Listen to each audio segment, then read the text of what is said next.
Gloria a Dios. Bueno, esta es una de las más tremendas parábolas que hay en la Escritura, la parábola del hijo pródigo. Y todos y cada uno de nosotros podemos identificarnos con esta parábola porque sé que Dios nos ha hablado muchas veces a través de ella. La parábola del hijo pródigo. ¿Qué es pródigo, hermanos? Yo encontré en un libro una definición del pródigo. La palabra pródigo no significa descarriado. En el diccionario de la Real Academia Española se dice, es dicho de una persona que desperdicia y consume su hacienda en gastos inútiles, sin medida ni razón. Significa gastar hasta que ya no queda nada. Por tanto, este término no es solamente apropiado para el hijo, sino también es apropiado para describir al padre, porque el padre también ha entregado todo, absolutamente, literalmente, sin medida, para ese hijo a quien él quiere regresar a sus caminos. La Biblia dice, en 2 Corintios 5:19, dice, en Cristo Dios estaba reconciliando al mundo consigo mismo, no tomándole en cuenta todos sus pecados.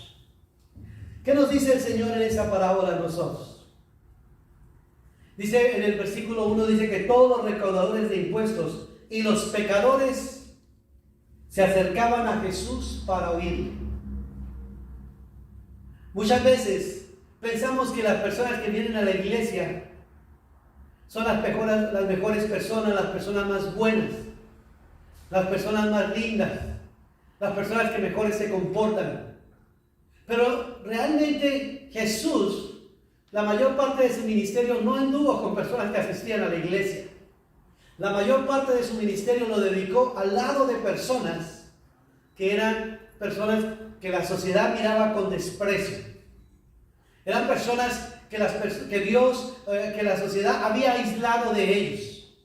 La Biblia dice que él se quedaba con los recaudadores de impuestos, los que recogían los impuestos.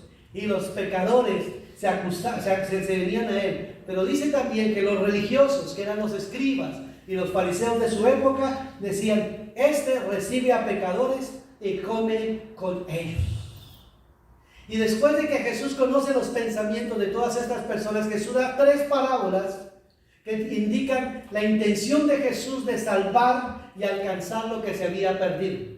La primera de esas parábolas es la parábola de las 100 ovejas. La Biblia dice que un pastor, tenía 100 ovejas, ¿sí? Y él les dice, ¿quién de ustedes, si pierde una de ellas, no deja las 99 en el campo y va tras la perdida hasta que la haya?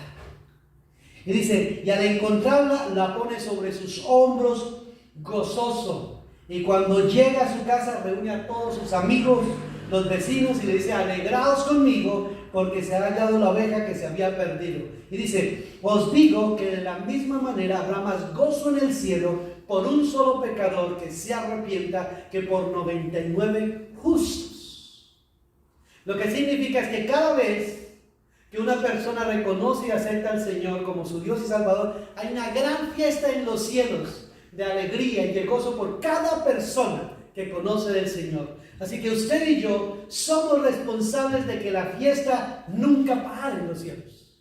Usted y yo somos responsables de que todos los días en el cielo la fiesta nunca se acabe, porque si por ello hay una fiesta, nosotros debemos hacer que la fiesta permanezca. También añadió una segunda parábola y dijo, ¿qué mujer si tiene 10 monedas de plata, si pierde una de ellas, no enciende su lámpara, limpia toda la casa, barre y corre los muebles hasta que finalmente encuentra su moneda? Y cuando la encuentra se siente tan alegre que invita a sus amigos y familiares y les diga, aquí tenía mi moneda que se me había perdido, pero la he encontrado y por esto estoy muy gozosa y en una gran fiesta. Y Jesús nuevamente enfatiza lo mismo, de que por cada pecador que se arrepiente hay una fiesta en los cielos. Y después de eso le habla de que había un hombre que tenía 2 hijos, el mayor y el menor de ellos. 2 hijos. 2 hijos que en este día no vamos a hablar de los 2, hoy solo vamos a hablar del hijo menor. Del hijo menor. El hijo menor que en un día se decide hablar con su padre y le dice, padre, yo ya estoy cansado de vivir en casa. Muy similar a como muchos de nuestros hijos cuando se vuelven de 18 años quieren salirse del cuidado, del amor y de la protección de sus padres porque ya están grandes y pueden cuidarse por sí mismos. Y le digo, papá, ya me cansé de estar en la casa, ya no me gusta que me digas que tengo que llegar a las 8 o a las 9 o que me digas a qué horas debo tender mi cama o barrer la casa. Yo prefiero vivir mi vida por mí mismo. Yo lo siento que la puedo manejar. Yo sé que para usted como padre, así como este padre, no debe haber sido fácil. Pero la Biblia no nos dice que él trató de convencerlo. Pero sé que sí debe haber roto mucho el corazón de ese padre cuando su hijo se va. ¿Cuántos de nosotros cuando nuestros hijos se han casado nos ha costado despedirlos de casa? Y quisieran que permanecieran a nuestro lado. Pero aún cuando un hijo se va, uno como que le duele. ¿Qué será que un hijo nuestro se venga y nos diga, papá, dame lo que me corresponde y yo me voy a vivir mi vida loca? Porque ¿sabe lo que le está diciendo ese hijo a su padre? Papá, yo quisiera que hoy te murieses. Porque normalmente la herencia se le entrega a los hijos solamente cuando los padres mueren, no antes. Así que indirectamente él estaba queriendo algo así. Al decirle, papá, dame eso. Su padre muy seguramente con dolor tuvo que hacer ese grande sacrificio y dividir su dinero y decirle, aquí está, esto es lo que a ti te corresponde. Porque él era un niño inquieto, un niño que ya quería hacer las cosas como le parecía y se fue a vivir al mundo. Usted y yo somos exactamente como este hijo. Nosotros lo teníamos todo al lado de Dios. Cuando Dios crea al mundo y Adán y Eva, ellos lo tenían todo, pero ellos decidieron hacer su propia vida, manejar sus vidas. Y usted sabe todas las consecuencias que trajo a sus vidas el simplemente tomar una decisión y apartarse de Dios. Apartarse de Dios y tomar decisiones nos trae consecuencias, querramos o no. Lamentablemente, cada uno de nosotros ha tomado una decisión. Y en algún momento de nuestras vidas hemos sido exactamente como ese hijo pródigo. No necesariamente usted tiene que pensar en su hijo que no está aquí, o en su amigo que no vino a la iglesia hoy, o alguien. Piense en su vida cuántas veces nosotros hemos sido así, que tenemos lo que tenemos y queremos irnos y hacer lo que queremos, pero ya cuando se acaba, recordamos de dónde salimos y recordamos todo lo que perdimos. En la distancia, aquel hijo, creyendo que lo tenía todo, cuando tiene uno dinero, uno tiene amigos a granel. Muchos jóvenes y muchas personas que pueden tener dinero y cuando tienen dinero no les faltan los amigos. Todo el mundo se vuelve su amigo, todo el mundo quiere estar al lado de usted. Pero deje que ese dinero empiece a faltar, deje que ese dinero ya no venga y verá cuántos verdaderos amigos tenemos. Porque no importa qué tanto dinero usted ahorre toda la vida y le entregue a su hijo algún día, si su hijo no tiene sabiduría, si su hijo no sabe invertirlo, los ahorros suyos de toda la vida él los puede disipar en meses o en pocos días. No importa el tamaño de la fortuna, la falta de sabiduría y administración de las finanzas las podemos desvanecer. De igual manera el que las sabe cuidar, las que sabe retenerlas, el que las sabe invertir, puede multiplicarlas abundantemente siempre y cuando tenga esa sabiduría para hacerlo. Pero un joven como ese inexperto, con afán de libertad, seguramente no esperaba en hacer negocios. Él dijo, quiero vivir mi vida. Y la Biblia no nos dice mucho, pero podemos asumir que gastó su dinero en toda clase de placeres y de vicios que encontró, pero el dinero poco a poco se fue acabando hasta que se acabó absolutamente todo.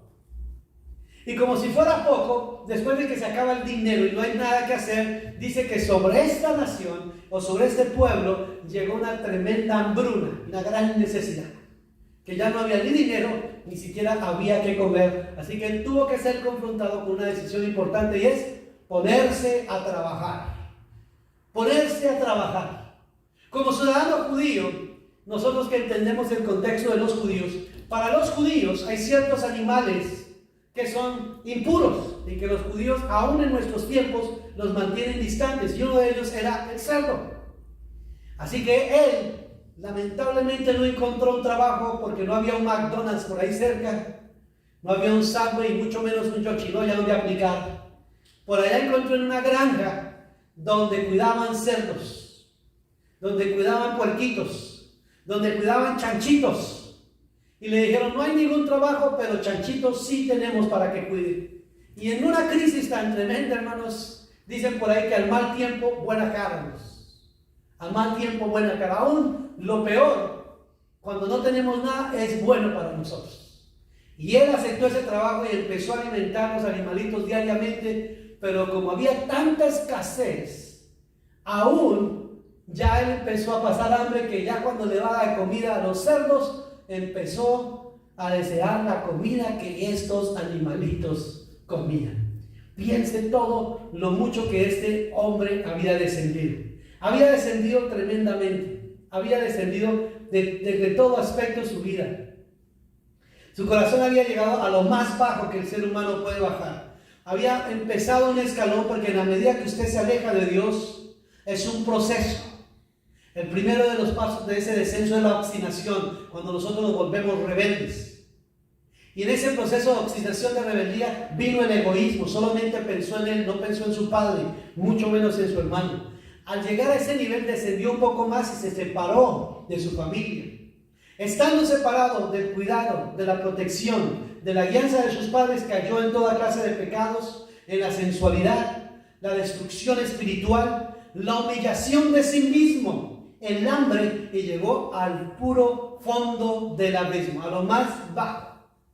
Pero estando en esa condición, estando en ese lugar, la Biblia dice que tuvo un momento donde las cosas se aclararon. Se acordó de su padre, se acordó de su casa. Como muchos de nosotros, a veces que hemos visto a nuestros padres en la distancia, hoy anhelamos tenerlos a nuestro lado. Como muchos de nuestros padres que recordamos las deliciosas comidas, el tiempo que pasábamos al lado de mamá, y cómo anhelaríamos estar nuevamente disfrutando de ello. Seguramente él se acordó de los banquetes, de la bendición, de la alegría, de todos los placeres que tenía estando en casa, que por un momento dije, pero ¿qué estoy haciendo aquí? Volvió en sí, se dio cuenta que su condición era la más paupérrima, la más pobre, la más miserable. Digo, me levantaré. Esta es la primera palabra que digo, me levantaré e iré a la casa de mi padre. Y le diré, Padre, he pecado contra el cielo y contra ti, ya no soy digno de ser llamado tu hijo, acéptame como uno de tus jornaleros. Ese fue el pensamiento. Cuando uno llega a ese fondo, hermanos, no es suficiente con darnos cuenta. Necesariamente hay que no solamente pensar en la condición en la que estamos, sino tomar la acción. Y él dijo, me levantaré, puso esa disposición, digo, renuncio a este trabajo. Yo no tengo por qué vivir aquí, porque aún en mi casa, los que trabajan en mi casa, que no son hijos de mi padre, comen, duermen y viven mejor que yo.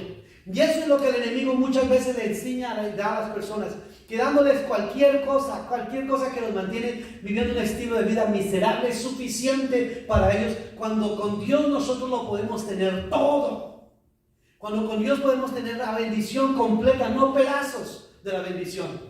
Dios nos ofrece a nosotros mejores cosas, nos da mejores bendiciones. El enemigo nos quiere engañar por un instante con un plato de lentejas.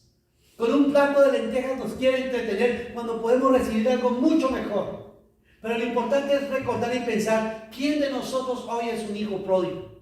¿Cuál es la condición donde yo estoy? ¿Por qué estoy aquí en esta condición? Cuando Dios tiene tantas bendiciones y planes para mí. Por eso decimos, un momento de encontrarnos con nosotros mismos, de aceptar nuestra condición y de volver a Dios. Reconocer es el primer. Después de reconocer hay que tomar una resolución. Hay que decir, si yo estoy aquí, tengo que entender por qué he llegado hasta este lugar. Cuando usted hace una resolución, empiezas a dar pasos en la dirección de la solución al problema que tienes. Y esa resolución implica que tendrás que enfrentar a tu Padre y reconocer, Padre, me he equivocado. Pensé que iba a ser más fácil la vida lejos de ti. Pensé que el dinero me iba a alcanzar para el resto de mi vida, pero ya me lo gasté. Pensé que iba a estar más tranquilo, pero no me alcanzó. Pensé que era suficiente lo que yo conocía de la vida, pero no, me he equivocado, me he tropezado y he caído hasta lo más bajo. Yo creo que él ni le contó a su papá a lo que se dedicaba mientras estaba por allá. Él simplemente, yo tengo que ir a de mi papá a reconocer. Y yo sé que los brazos de todos ustedes que son padres están extendidos y abiertos constantemente. No importa la condición o la situación que nuestros hijos estén viviendo. Así que no permita que el diablo lo acuse y lo mantenga usted en el piso diciendo, no puedo, no debo, no me merezco. Porque esa es la idea que el enemigo quiere hacer en su vida. Dios no se cansa de extender sus brazos, de invitarlo a reconciliar con él. No importa, no hay pecado lo suficientemente grande que tenga el poder para separarte de Dios.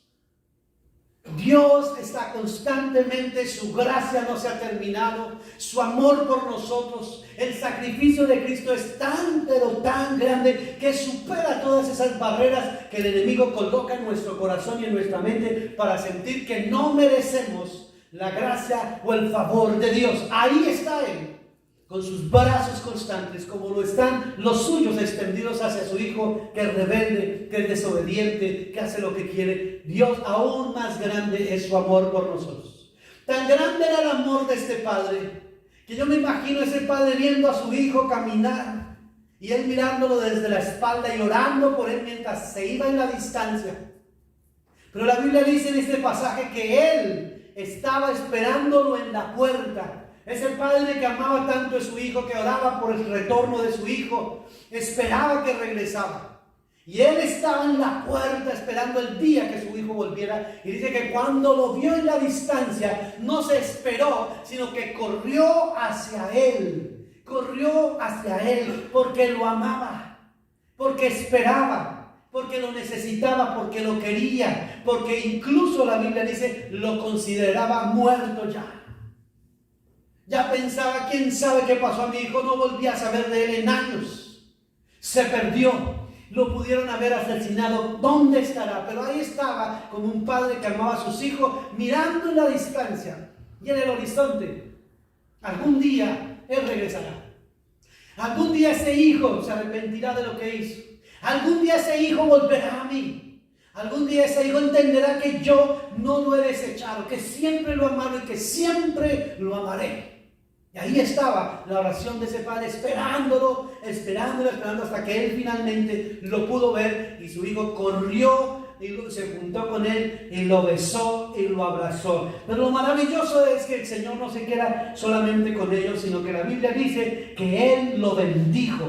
Él lo bendijo después de haberlo escuchado. Y dice, pero el padre dijo a sus siervos, pronto traed la mejor ropa y vestidlo. Su ropa harapienta, sucia, manchada, rasgada. Y de poner un anillo en su mano y sandalias en los pies. Y además de eso, traer el becerro engordado y matarlo, y comamos y regocijémonos. Porque este es mi hijo, estaba muerto y ha vuelto a la vida, estaba perdido y ha sido hallado, y comenzaron a regocijarse. Gran fiesta hubo en el cielo cuando este hijo retornó, como será en cualquier hogar donde un hijo que anda perdido vuelve en sí y regresa a los caminos de Dios. Usted y yo somos como ese hijo pródigo. Usted y yo, cada vez que nos apartamos de Dios, es como un hijo pródigo que queremos hacer nuestras vidas, que queremos probar, que queremos mirar si nos va mejor aquí o allá. Pero simplemente Dios nos da ese tiempo. La Biblia dice, Él no quiere que ninguno perezca, sino que todos procedan al arrepentimiento. Son sus brazos, es su misericordia, es su favor inagotable, es su gracia inmerecible, es su misericordia que sobrepasa nuestro entendimiento, que constantemente y pacientemente espera que usted y yo reconozcamos nuestra condición y le digamos, Señor, hemos pecado contra el cielo y contra ti. Ya no somos dignos. Hemos perdido esos privilegios. Hemos perdido esas bendiciones. Pero al menos déjanos entrar a tu casa, Señor, y danos la posición que tú quieras. Es suficiente para nosotros recibir el cuidado y la protección tuya. Aún sabemos que contigo tenemos más bendición que toda la que podemos experimentar lejos y fuera de ti. Nuestro corazón y nuestra naturaleza de por sí es rebelde y nos cuesta trabajo. Y hay muchas personas y miembros de nuestra familia que necesitan escuchar eso. Dios no nos está desechando. Dios está esperando simplemente que nosotros nos reconciliemos con Él. Que nosotros podamos decirle: Señor, quita estas harapos, estas ropas sucias, y colócanos el vestido, el limpio, esas vestiduras que nos permiten estar delante del Señor justificados por Él.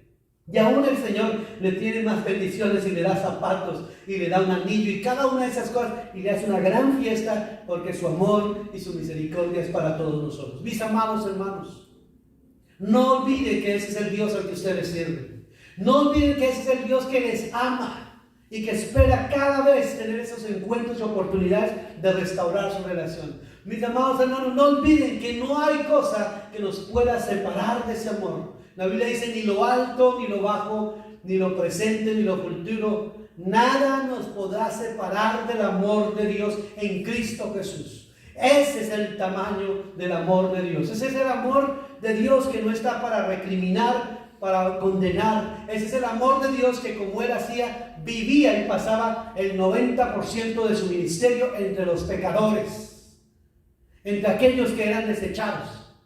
Aquellos que eran religiosos son los que menos pasó Jesús, era entre los pecadores. Decía: el reino de los cielos, dice, los borrachos y las prostitutas van de primero al reino de los cielos. Porque la Biblia dice que Él vino a buscar y a salvar lo que se había perdido. Y aún nosotros, Él vino a buscarnos a nosotros. Estábamos perdidos, y cada vez que nosotros nos encontramos con Dios, hay una fiesta en los cielos de alegría, porque nosotros, al perdernos, quedamos desconectados y quedamos como muertos para el Señor. Pero una vez restauramos nuestra relación y nuestra comunión con Dios, fiesta en los cielos hay, no solo por nosotros, sino por todos aquellos que no conocen al Señor y de los cuales nosotros debemos llevarle la buena noticia, para que en el cielo la fiesta nunca pare, la bendición y la alegría sea constante. Oremos, hermanos, y pidámosle al Señor y démosle gracias a Dios, porque así como Él tenía un hijo pródigo que volvió a Él, Él también es un Padre pródigo que nos ha entregado abundantemente. Nos ha entregado, dice en inglés, un reckless love, un amor que no entendemos nosotros cómo es que Dios nos ama a pesar de nuestras faltas, a pesar de nuestras muchas fallas, a pesar de nuestras muchas promesas. El Señor es bueno, el Señor no nos ha desechado, y no se le olvide que ese es el Dios que lo ama. Es ese Padre que cuida de usted. Es ese Padre que no está para condenarlo, sino es ese Padre que está esperando restaurar, bendecir y nuevamente invitar a tener esa relación y esa comunión con Él a través de ese sacrificio que Cristo dio por nosotros.